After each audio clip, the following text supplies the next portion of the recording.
ليلة المرأة فيه تحجب وتلف وعمرها. الله يهديك ولا الله يهديك. أنا مش بقول لك حاجة، لحظة شو بقول لك حاجة.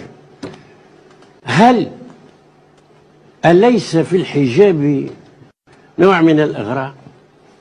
يا أختنا في الله لا يغويك ذا الشيطان، إن الحجاب فريضة من ربنا المنان.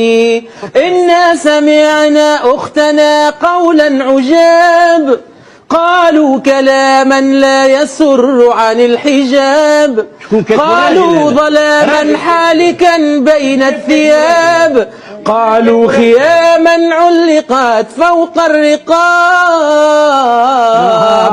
نادوا بتحرير الفتاة وألفوا فيه الكتاب، رسموا طريقا للتبرج لا يضيعه الشباب.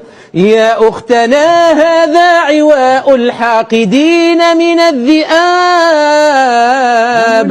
النار مثوى الظالمين لهم عقاب، والله يكشف ظلمهم يوم الحساب، والجنة المأوى ويا حسن المآب.